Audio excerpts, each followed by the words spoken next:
সরকারি চাকরিজীবীরা চিরকালই অবহেলিত।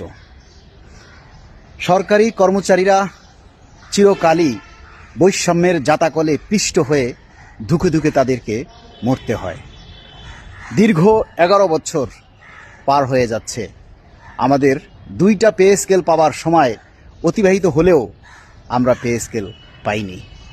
সরকার আসে, সরকার যায়, কিন্তু সরকারি কর্মচারীদের ভাগ্যের কোনো পরিবর্তন হয় না।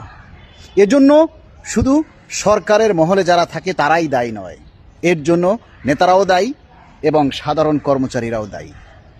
বাংলায় একটা কথা আছে, ছাগল ধরতে হয় মোতার সময়।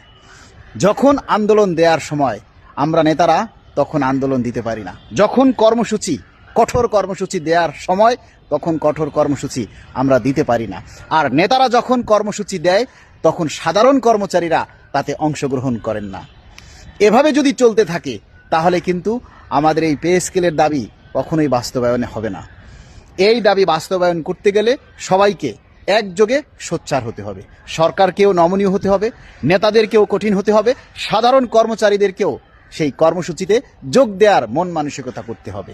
তা না হলে আমাদের দাবি শুধু ওই দাবির মধ্যেই থেকে যাবে, কখনো বাস্তবে রূপ নেবে না। তাই আমরা মাননীয় সরকার প্রধানকে অনুরোধ করব, অতি দ্রুত আমাদের পে স্কেল বাস্তবায়নের ব্যাপারে সিদ্ধান্ত নিন। আমরা রাজপথে আন্দোলন চাই না, মাননীয় প্রধানমন্ত্রীর সাথে আমরা সাক্ষাৎ চাই। আমরা মাননীয় প্রধানমন্ত্রীর সাথে মত বিনিময় করে আমাদের দাবির কথা তুলে ধরতে চাই।